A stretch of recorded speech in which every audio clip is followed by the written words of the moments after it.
नमस्कार विद्यार्थी मित्रांनो. तर आपलं शिकून सगळं झालेलं आहे.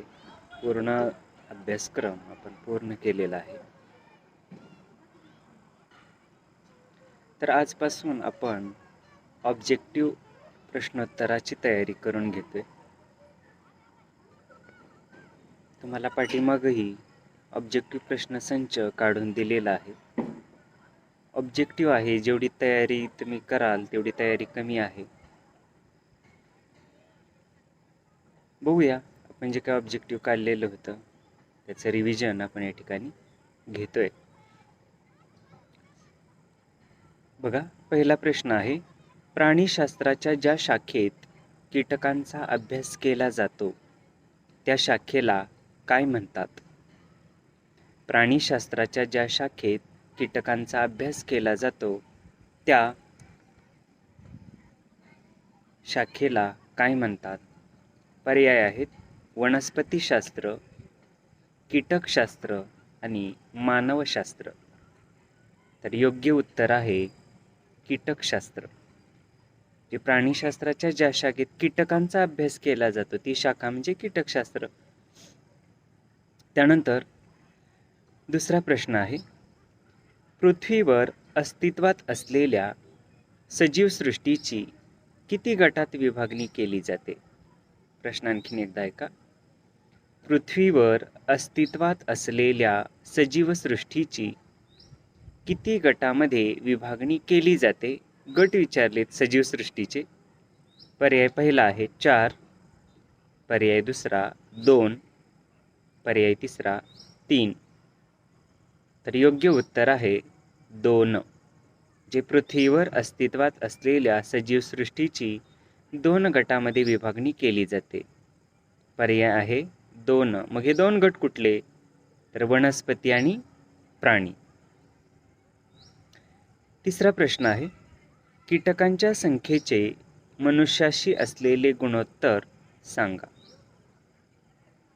बघा, कीटकांच्या संख्येचे मनुष्याशी असलेले गुणोत्तर म्हणजे किती कीटकास एक मनुष्य, याचं गुणोत्तर आपल्याला विचारलेलं आहे. पहिला पर्याय आहे 100 1, जे 100 कीटक आणि 1 मनुष्य असं गुणोत्तर आहे का? त्यानंतर दुसरा पर्याय आहे 301, म्हणजे 300 कीटकास 1 मनुष्य असं गुणोत्तर. पर्याय 3 आहे 201, जे 200 कीटकास 1 मनुष्य असं गुणोत्तर. त्याच्यातील योग्य पर्याय आहे पर्याय क्रमांक 3 किंवा क, तो म्हणजे 201. जे कीटकांच्या संख्येचे मनुष्याशी असलेले गुणोत्तर 201 एवढे आहे.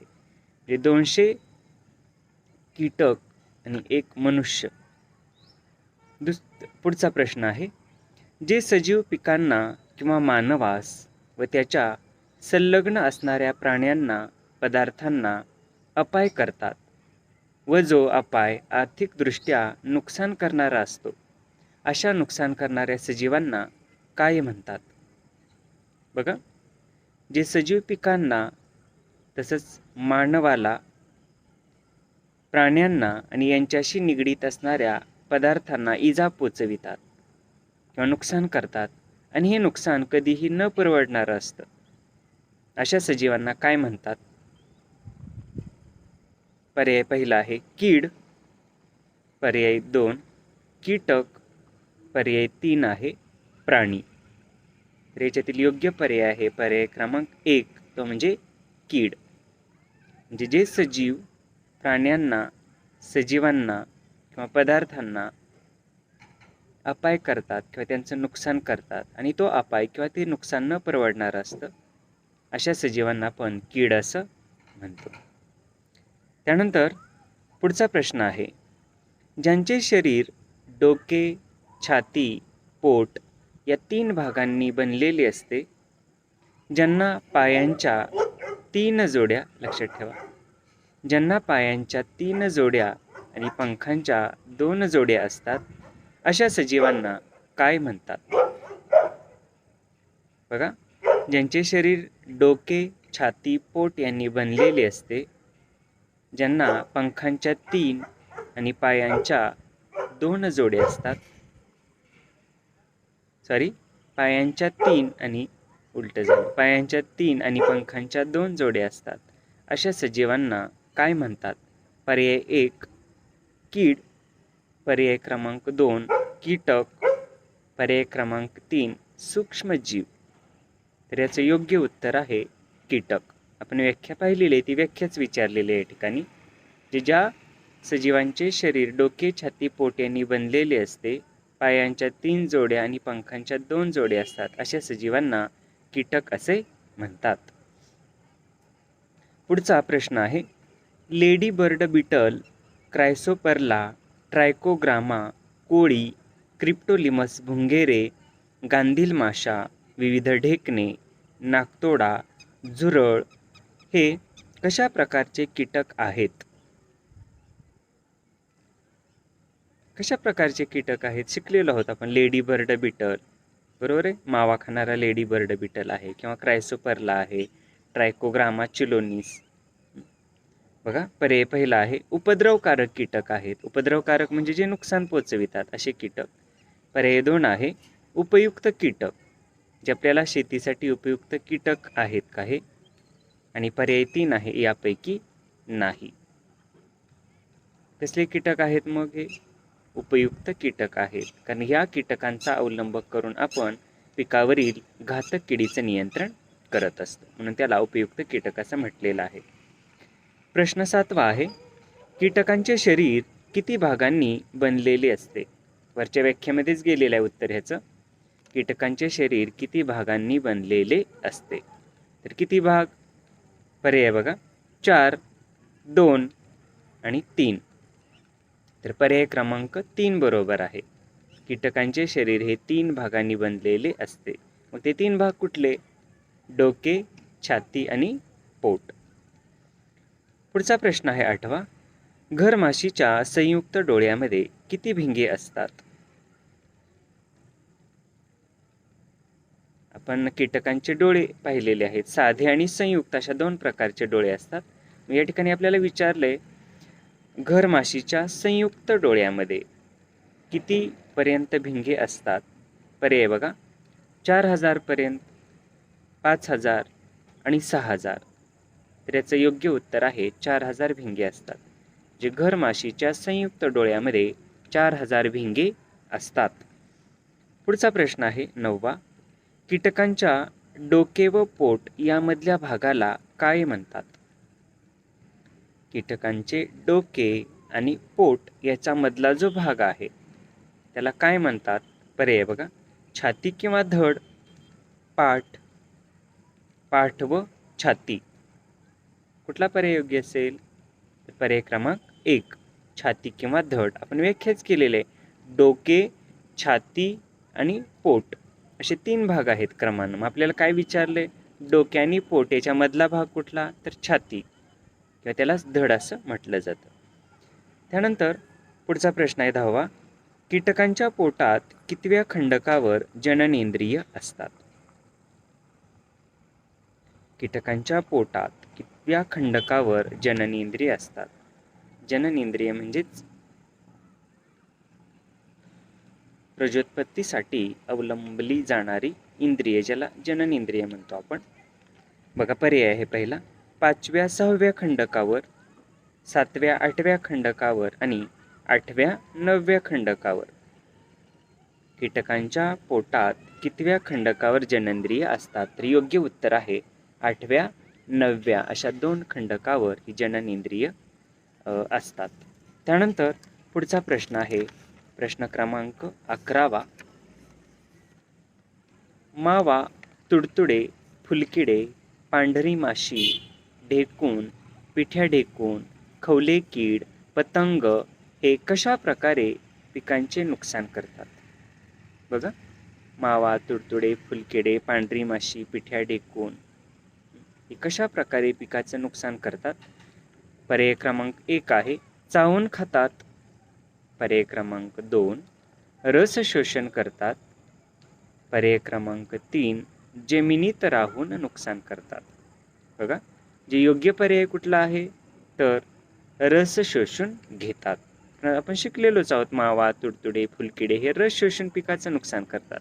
म्हणून पर्याय क्रमांक 2 कसा आहे, योग्य आहे. त्यानंतर 12वा प्रश्न आहे, जमिनीत राहून पिकाचे नुकसान करणाऱ्या किडी कोणत्या? बघा, जमिनीत राहून पिकांचं नुकसान करणाऱ्या किडी कोणत्या? पहिला पर्याय आहे मावा आणि भिरूड. दुसरा पर्याय आहे फळ व साल खाणारी अळी. आणि पर्याय क्रमांक 3 आहे हुमणी आणि सूत्रकृमी. तर जमिनीत कुठली किडी राहतात तर हुमणी आणि सूत्रकृमी राहतात आणि जमिनीत राहून पिकाचं नुकसान करतात. म्हणून तिसरा पर्याय योग्य आहे. त्यानंतर 13वा प्रश्न आहे, किडीचा प्रादुर्भाव कमी होण्यासाठी प्रति हेक्टरी किती प्रलोभन सापळे अवलंबावेत? बघा, किडींचा प्रादुर्भाव कमी होण्यासाठी प्रति हेक्टरी प्रलोभन सापळे किती वापरायचे आहेत? पर्याय क्रमांक 1 आहे 3 ते 4, पर्याय क्रमांक 2 4 ते 5 आणि पर्याय क्रमांक 3 आहे 5 ते 6. तर याच्यापैकी पर्याय क्रमांक 2 बरोबर आहे. जे किडीचा प्रादुर्भाव कमी होण्यासाठी प्रति हेक्टरी 4 ते 5 आपण प्रलोभन सापळे लावणं गरजेचं असतं. त्यानंतर 14वा प्रश्न आहे, सूत्रकृमीची लांबी किती असते? किती असते म्हटलेलं आहे किंवा किती मिलीमीटर असते असं जरी आपण विचारात घेतलं तरी महत्त्वाचं आहे. ते सूत्रकृमीची लांबी किती मिलीमीटर असते? पर्याय 1 आहे 0.1 ते 0.2, पर्याय 2 आहे 0.2 ते 0.3 मिलीमीटर आणि पर्याय 3 आहे 0.2 ते 0.5 मिलीमीटर. तर याच्यातील पर्याय क्रमांक 3 बरोबर आहे. सूत्रकृमीची लांबी ही 0.2 ते 0.5 मिलीमीटर असते. 15वा प्रश्न आहे, सूत्रकृमीने फळझाडाच्या मुळावर हल्ला केल्यामुळे कोणत्या रोगाचा प्रादुर्भाव होतो? आपल्याला माहिती आहे, सूत्रकृमी शिकलेलो आहोत. सूत्रकृमी हे मुळामध्ये राहून काय करतात तर पिकाचं नुकसान करतात.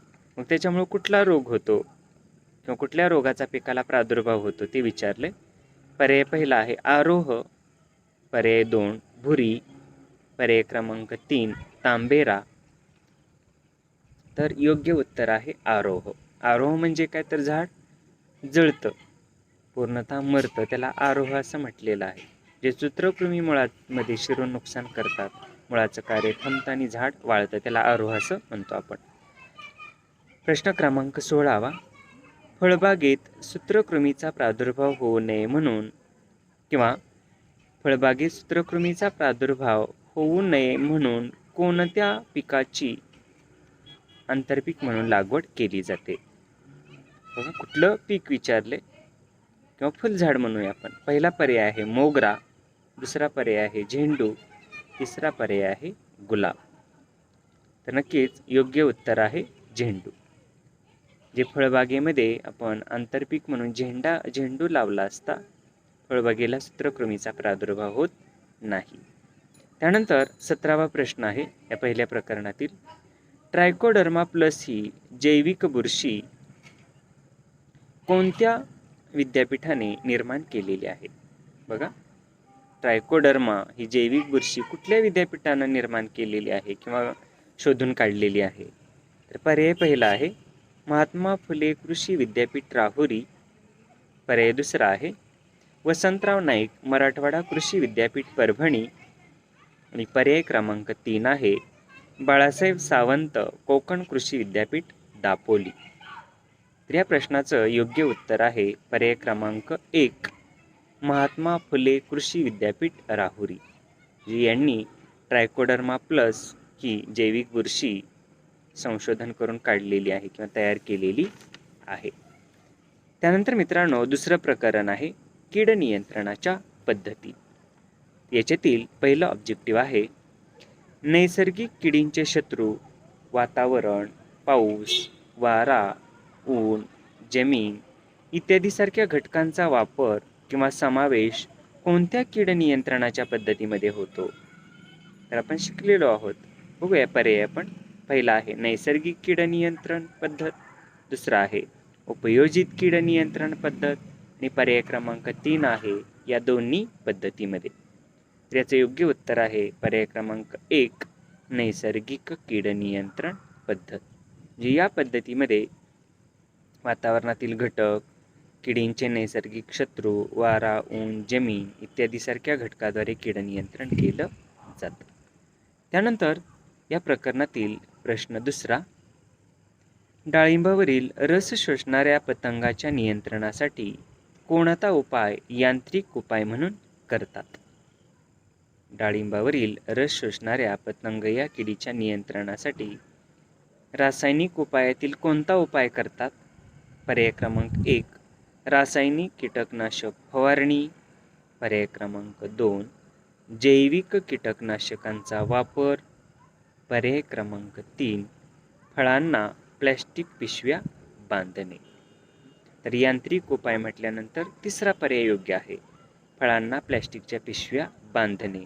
जे डाळिंबाच्या फळाला या रस शोषणाऱ्या पतंगाचा प्रादुर्भाव होऊ नये म्हणून त्याला प्लॅस्टिकच्या पिशव्या बांधल्या जातात डाळिंब फळाला, म्हणून पर्याय क्रमांक 3 बरोबर आहे.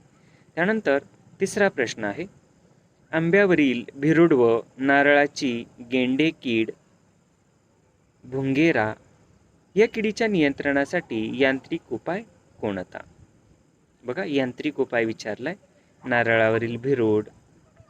आंब्यावरील भिरूड, नारळावरील गेंडे कीड किंवा भुंगेरे या किडीच्या नियंत्रणासाठी यांत्रिक उपाय पर्याय क्रमांक 1 आहे तारेच्या साह्याने टोचून मारणे, पर्याय 2 कीटकनाशकाची फवारणी करणे, पर्याय क्रमांक 3 रोगनाशकाची झाडावर फवारणी करणे.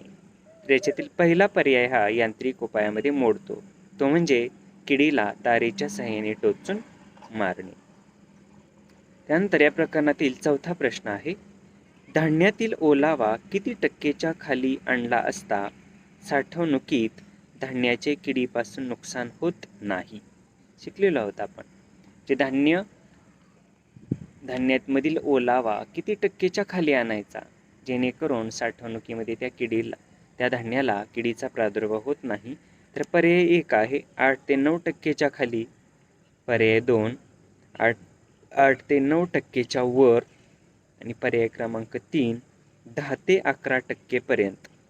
तर योग्य पर्याय आहे पर्याय क्रमांक 1 8 ते 9 टक्केच्या खाली ओलावा आणला पाहिजे धान्यातील, जेणेकरून ते धान्य किडीला सहजासहजी पोखरता येत नाही किंवा नुकसान होत नाही.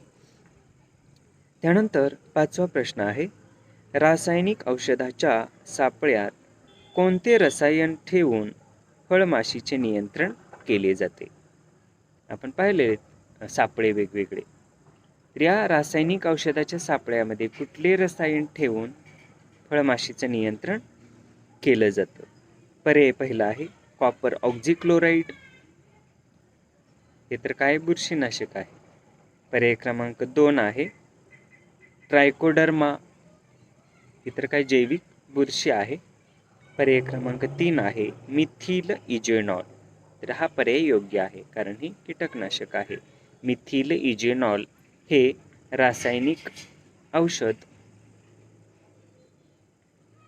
सापळ्यामध्ये ठेवून किंवा रासायनिक औषधाच्या सापळ्यामध्ये ठेवून फळमाशीचं नियंत्रण केलं जातं. त्यानंतर पुढचा प्रश्न आहे 6वा, किती टक्के किडीचे नियंत्रण नैसर्गिकरित्या होत असते? शिकलेलो आहोत आपण. किती टक्के किडीचं नियंत्रण नैसर्गिकरित्या होतं आणि किती टक्के किडीच्या नियंत्रणासाठी आपण वेगवेगळ्या उपाययोजना करतो. पर्याय बघा, इथं नैसर्गिक विचारलंय, किती टक्के किडीचे नैसर्गिकरित्या नियंत्रण होत असते किंवा केलं जातं? पर्याय क्रमांक 1 आहे 95%, पर्याय क्रमांक 2 आहे 100%, पर्याय क्रमांक 3 आहे 98%. तर तिसरा पर्याय योग्य आहे 98% एवढ्या किडीचं नियंत्रण नैसर्गिक पद्धतीने किंवा नैसर्गिकरित्या होत असतं. त्यानंतर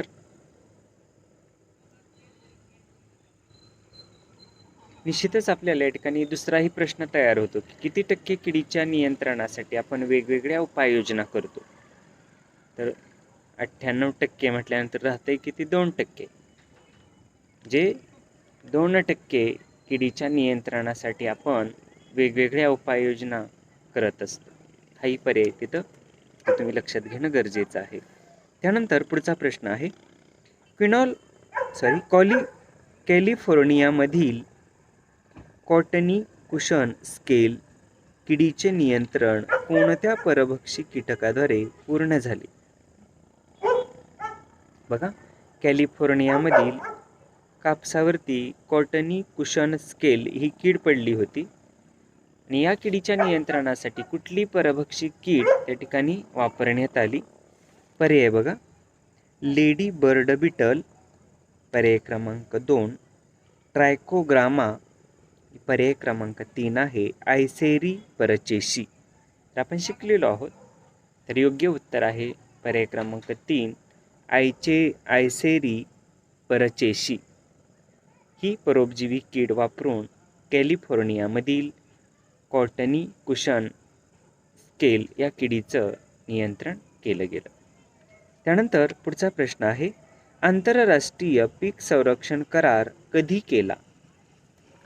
आंतरराष्ट्रीय पीक संरक्षण करार कधी केला? पर्याय पहिला आहे 1961, 1971, 1951. तर 1951 हा पर्याय योग्य आहे. जे आंतरराष्ट्रीय पीक संरक्षण करार हा 1951 साली केला गेला. त्यानंतर कीटकनाशक अधिनियम कायदा कोणता व तो कधी केला? कीटकनाशक अधिनियम कायदा कोणता आणि तो कधी केला? पर्याय आहे 1914, 1814 आणि 2014. तर योग्य उत्तर आहे 1914. जे 1914 साली कीटकनाशक अधिनियम किंवा कीटकनाशक कायदा केला गेला. लक्षात ठेवा, 1914ला कीटकनाशक अधिनियम केला आणि आंतरराष्ट्रीय पीक संरक्षण करार हा 1951 साली केला गेला. त्यानंतर 10वा प्रश्न आहे मशागत पद्धती, सुधारित यंत्रे व तंत्रज्ञान, जैविक, भौतिक, रासायनिक उपाययोजना इत्यादी बाबींचा एकत्रित व पद्धतशीर वापर करून पर्यावरणात हस्तक्षेप होऊ न देता कीड किंवा रोगांची संख्या आर्थिक नुकसानीच्या पातळीखाली आणली जाते, अशा कीड व रोग नियंत्रण पद्धतीला काय म्हणतात? पर्याय आहे रासायनिक कीड नियंत्रण, पर्याय 2 एकात्मिक कीड नियंत्रण आणि पर्याय 3 कायद्याचा वापर. तर योग्य उत्तर आहे एकात्मिक कीड नियंत्रण. जे वेगवेगळ्या मशागत पद्धती वापरणं, तसंच सुधारित यंत्रे तंत्रज्ञान वापरणं, जैविक पद्धत आहे, भौतिक घटक वापरणं, रासायनिक घटक वापरणं, असे एकूण सगळ्या उपाययोजना कुठल्या कीड व रोग नियंत्रणात करतो आपण? तर एकात्मिक कीड किंवा एकात्मिक रोग नियंत्रण, असं उत्तर तिथं अपेक्षित आहे. त्यानंतर पुढचा प्रश्न आहे वनस्पतीवरील किडीचे व रोगाचे नियंत्रण करण्यासाठी वापरल्या जाणाऱ्या रसायनास काय म्हणतात? बघा, रसायन विचारले कुठलं? वनस्पतीवरील किडीचे व रोगाचे नियंत्रण, त्याला काय म्हणतो आपण मग? बघा, पर्याय कीटकनाशक, पर्याय 2 कीडनाशक आणि पर्याय 3 बुरशीनाशक. आता किडीचे व रोगाचं म्हटलंय, मग फक्त कीटकनाशक येईल का? नाही. बुरशीनाशक येईल का? तर नाही. तर त्याला आपण काय म्हणतो? तर कीडनाशक. त्यानंतर पुढचा प्रश्न आहे ॲल्युमिनियम फॉस्फाईड, झिंक फॉस्फाईड, वारफारीन ही कोणत्या प्रकारातील कीटकनाशके आहेत? शिकलेलो आहोत आपण कीडनाशकाच्या वर्गीकरणामध्ये. लक्षात ठेवा, ॲल्युमिनियम फॉस्फाईड आणि किंवा झिंक फॉस्फाईड, वारफारीन ही कुठल्या प्रकारची कीडनाशके आहेत?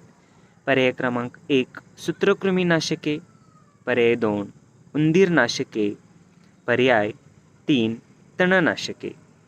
तर निश्चितच पर्याय क्रमांक 2 बरोबर आहे. ही काय आहे तर उंदीरनाशके आहेत. झिंक फॉस्फाईड, वारफारीन आणि ॲल्युमिनियम फॉस्फाईड. त्यानंतर 13वा प्रश्न आहे या प्रकरणातील. वनस्पतीवरील कीटकांच्या नियंत्रणासाठी वापरल्या जाणाऱ्या रसायनास काय म्हणतात? कीटकांच्या विचारले. वनस्पतीवरील कीटकांच्या नियंत्रणासाठी वापरली जाणारी रसायने त्याला काय म्हणतात? पर्याय 1 आहे कीडनाशके, पर्याय 2 कीटकनाशके, पर्याय 3 रोगनाशके. कीटकांच्या म्हटल्यानंतर कीटकनाशके, जे पर्याय क्रमांक 2 बरोबर आहे. वनस्पतीवर पडणाऱ्या कीटकांच्या नियंत्रणासाठी आपण काय वापरतो तर कीटकनाशके ही रसायनं वापरत असतो.